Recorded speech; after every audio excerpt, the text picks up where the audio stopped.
Olá pessoal, tudo bem? Na aula de hoje, a gente vai aprender a criar este gráfico aqui, que é o gráfico de Gantt, muito utilizado na área de projetos, gestão de projetos, e ele tem como intuito principal demonstrar a evolução das etapas de um determinado projeto. Então, para a gente entender primeiro o gráfico e depois criar, imagine que eu tenho um projeto aqui com 10 atividades. Eu tenho a data de início de cada uma e eu tenho a duração de cada uma. A data de fim, obviamente, é uma soma da data de início mais a quantidade de dias de duração, ok? Então, aqui eu tenho uma formulazinha para fazer essa soma. É importante perceber o seguinte, vão existir projetos em que uma determinada atividade só pode começar após o fim da outra. Não é o caso deste projeto. Então, neste momento, o que a gente vai se preocupar é no processo de criação do gráfico e não na estrutura de um projeto em si, que aí vai depender muito do contexto, tá? Mas, por exemplo, aqui a atividade 2 começa antes do fim da 1, começa lá no finalzinho da 1. A atividade 4, por exemplo, ela já inicia após o fim da atividade 3, e eu consigo visualizar isso no gráfico. Olha só, a atividade 2 começou no finalzinho da 1. A atividade 3 começou no finalzinho da 2. Já a atividade 4 começou após a atividade 3. A atividade 5 e a 6 iniciaram em conjunto, após a atividade 4. Então, visualmente, eu consigo acompanhar aqui as minhas atividades, saber se elas iniciaram junto, quando que elas terminaram e assim por diante. Ok? E neste gráfico, eu ainda coloquei os botõezinhos para a gente poder ajustar automaticamente o tempo de duração, clicando aqui nos botõezinhos e ver a barrinha ali se movendo certinha. Então, a gente vai fazer isso também neste gráfico. Bora lá, então, aprender como fazer a criação do gráfico de Gantt. Veja bem, aqui eu tenho a estrutura pré-montada porque foi só digitar valores, na verdade. Então, data de início, duração são valores manuais. A data de conclusão é a soma da duração com a data de início. Então, a única fórmula que eu tenho foi somar a quantidade de dias com a data de início. E agora, eu vou fazer aqui, neste espaço em branco, a criação do gráfico de Gantt. Primeiro passo, eu vou selecionar aqui os meus dados, que serão as tarefas e as datas de início. Então, clicando em Inserir, você vai criar um gráfico de barras 2D do tipo empilhada. E aí, a gente vai colocar este gráfico aqui no espaço em branco. Ok? Agora, a gente vai levar essa duração para dentro do gráfico de barras. O que eu posso fazer simplesmente? Ctrl C, clico no gráfico, Ctrl V. Veja que ele empilhou a data de início com a duração. Então, esse espaçozinho aqui que eu tenho laranjinha é a minha duração, que aqui, no caso, na parte de cima tem atividade 10, 9, 8 e assim por diante. Então, essa parte laranjinha, foca nela, ela vai ser a nossa referência para ilustrar as nossas etapas. Agora, eu preciso fazer os ajustes para que o meu gráfico represente ali corretamente as minhas etapas. Primeiro ajuste, eu vou inverter a ordem das atividades, porque, por padrão, o gráfico de barras coloca o primeiro valor na parte de baixo. Só que eu quero que a atividade 1 fique lá em cima. Botão direito, formatar eixo, e aí você vai marcar essa opção de categorias em ordem inversa. Beleza, então a atividade 1 já foi lá para cima agora. Agora, perceba o seguinte, a parte da data aqui está bem embolada. O eixo de representação das datas estão bem embolados. Se eu clicar com o botão direito e formatar eixo, ele me dá um valor mínimo e máximo aqui numérico. E aí é importante a gente entender o porquê disso. O Excel entende o sistema de datas a partir de um sistema de números. Como assim, professor? Não entendi nada. Vou te explicar. Por exemplo, a data 1/1 de 2021, que é quando começou o projeto, 1/1 de 2021, aqui está formatada com o tipo data. Se eu colocar no tipo geral, o Excel está entendendo essa data como o número 44197. Isso significa que se eu tivesse colocado um dia a mais, por exemplo, 2/1 de 2021, e colocar aqui geral, vai dar 44198. 44198. Então, ele tem essa estrutura interna para conseguir fazer cálculos com as datas. O que eu preciso descobrir? Eu preciso descobrir qual número representa 1/1 de 2021, descobri. E eu quero descobrir também qual número representa a minha data final, para eu ter a delimitação correta no meu gráfico de Gantt. Então, vou colocar aqui 27/2 de 2021. Vou clicar aqui em Geral e vejo que é o número 44254. Botão direito, então, formatar eixo. Vamos lá. 44197 é meu início, que vai ser 1º de janeiro de 2021. Até apareceu aqui já. E embaixo eu vou ter 44254. Então, de novo, botão direito, formatar este, 44254. Aí seria o limite certinho da data de conclusão.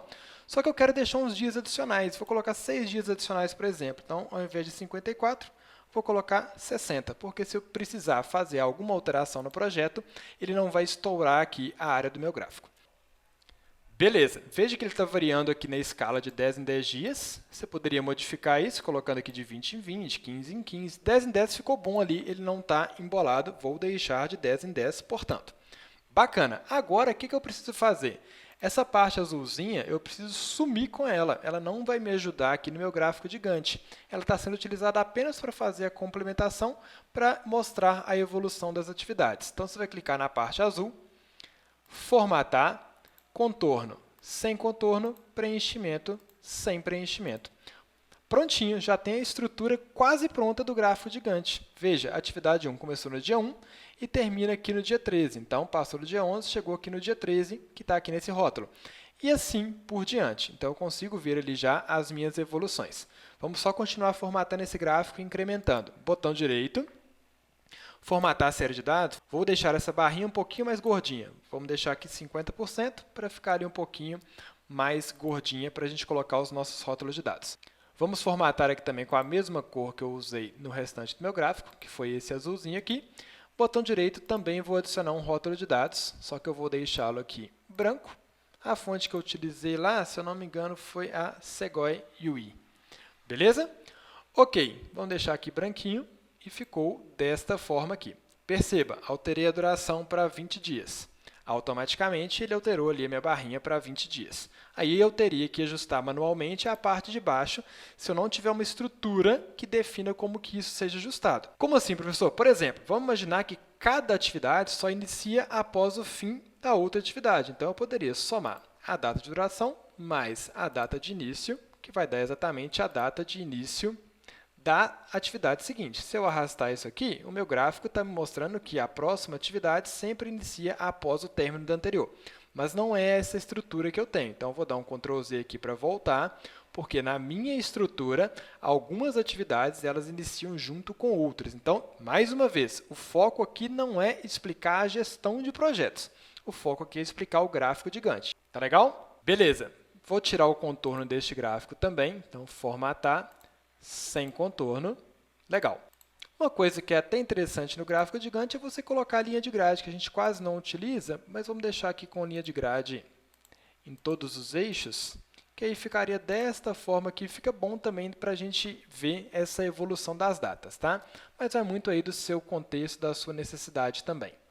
Poderia modificar as fontes aqui para deixar padronizada, colocar a Segoy ali também, aqui em cima, mesma coisa. Então, você pode ir customizando o gráfico aí à sua maneira. Vou aumentar aqui a atividade 4, 2 dias. Beleza, só que aqui agora tem que iniciar as outras duas no dia 26. O restante do projeto não preciso modificar. Então, depende do seu contexto. Para a gente poder finalizar, eu vou colocar aqueles controlezinhos de formulário para a gente poder alterar a duração clicando nos botõezinhos. Qual que é o processo que a gente precisa fazer? Guia desenvolvedor, inserir, vou colocar aqui a minha caixinha do botãozinho que eu necessito. Só que algumas coisas antes. Se você não está com essa guia habilitada, arquivo, opções, personalizar a faixa de opções e aí você habilita desenvolvedor. E para facilitar a nossa visualização, o que a gente pode fazer? Eu vou colocar aqui uma formatação de células interna para a gente ver certinho o limite e aí fica mais fácil de criar os botõezinhos. Então, fica mais fácil eu saber que ele está ali dentro da célula. Para poder associar ele à célula, botão direito, formatar controle e aí eu falo para o Excel. Olha só, esse botãozinho está aqui vinculado na célula D4. O valor atual é 12, só para ele não zerar ali. Beleza, agora eu posso aumentar e diminuir e automaticamente ele consegue se ajustar. Beleza, e aí você teria que fazer para os demais, seja dando um Ctrl+C, Ctrl+V, seja criando um novo botãozinho e replicando para as demais células. Não vou fazer aqui nos 10, porque é o mesmo processo, simplesmente formatar controle, indicar qual a célula atual, o valor atual, e aí você consegue fazer os determinados ajustes. Tá legal? Se for copiar e colar, por exemplo, dá um Ctrl+C, Ctrl+V aqui, e aí colocar nos quadradinhos de baixo, tem que tomar cuidado, porque na hora de atribuir a célula, ele vai ajustar a célula original também. Aqui agora é D6, veja que se eu colocar 7 como valor atual, ele vai alterar aqui em cima na atividade 1 também, porque ela foi a referência inicial de onde eu copiei. Então, alterou para 7, eu teria que modificar de novo para 12, mas ficaria o restante independente. Tá? Então, é copiar e colar e ajustar esses vínculos corretamente para você poder ter essa estrutura bem legal. Então, colocando aqui de novo, só para a gente fechar, D7. Aqui era 2 dias, voltei para 2, tudo ok. E aí você faz os ajustes em cada uma das suas células, fez uma vez, depois fica tudo bonitinho, conseguindo atualizar automaticamente. E lembrando, você poderia incrementar essa tabelinha, identificando se a atividade é dependente da outra, se elas são paralelas, você poderia criar fórmulas para isso, então vai muito da sua necessidade.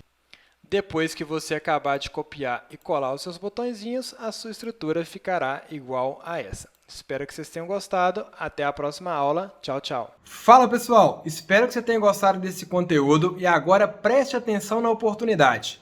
De 10 a 13 de maio, eu farei a turma gratuita do Simplifica Excel Express, um curso 100% online, 100% gratuito, com material didático e certificado, em que você vai aprender mais de 70 fórmulas e recursos do Excel. Então, olha para a descrição desse vídeo, já faz a sua reserva, porque as vagas são limitadas.